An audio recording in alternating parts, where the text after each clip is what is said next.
Que sopa, mi gente. Greetings from Panama. I've already spent a little more than 2 weeks here, so I wanted to document the halfway point of my trip. I also want to get into the editing process so I don't have to do it all when I get back home. So this is going to be pretty improvised. I just want to give a recap of what I've seen so far, some things that I expected, and some things that have really surprised me here in Panama. I'm staying in Panama West, one of the 10 provinces of Panama. Downtown's right about here. The view from my balcony is pretty nice. I just showed you a really nice night, but a couple of nights ago, things are a little bit different. This will also give you some insights into Panama that I wouldn't cover normally when I'm talking about strictly the music. So driving here is interesting. There's a lot of potholes, and there's sometimes not quite well-marked signs that you have to follow. So even if I'm following Waze, which is the app that I use, I'm not always sure where I'm going, so I get lost a lot. Here's something you really need to know if you ever come here and you're planning on driving. On the freeway, going eastbound towards the city, there's 2 or 3 lanes, and then coming westbound, there's 2 or 3 lanes. That can vary depending on where you are. But during rush hour, they actually changed one of the eastbound lanes to go westbound. So if you're not careful, you'll be driving what you think is the correct way, but you'll see a car coming straight at you. That is true, and that's something that you have to know. And no one told me that when I got here. I had to see that for myself, and so just be careful if you ever come here. That's what happens in rush hour. It rains here. A lot.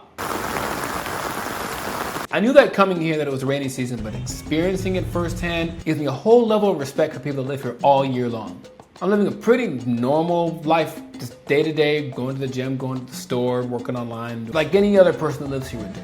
I'm reading a lot, I've been writing a lot, I'm composing new music, and that's another big reason I like it down here, because there's a lot of time to be inspired. There's a lot of things to be inspired by. A lot of nature, just the energy here, the warmth of the people. It's really the perfect storm, literally and figuratively, for creativity.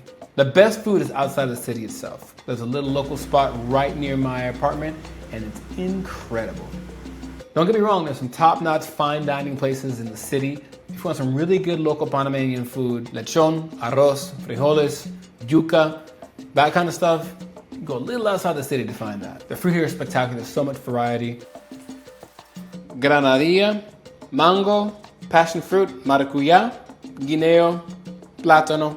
The thing I'm most upset about is that I hurt my foot before I made the trip, so I haven't been able to walk around and enjoy the nature. There's so many animals I've never seen before.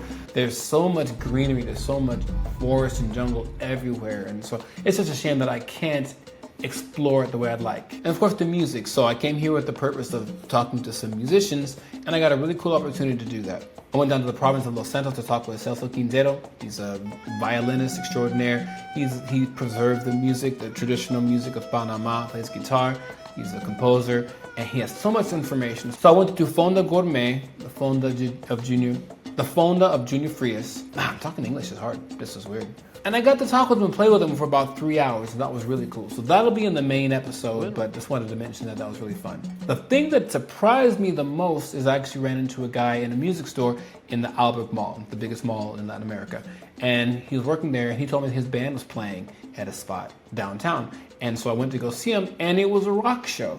And I asked him about the rock scene here, and for the younger people, it's starting to grow because the influences of bands from like Iron Maiden, the Slayers, and Metallica are starting to influence them. And so it was a lot of fun. The energy, the local crowd, the youngsters there just running, jumping, screaming. There was a lot of crowd surfing, and that was really cool to see. It reminded me a lot of my younger days when I'd be playing in a lot of rock bands.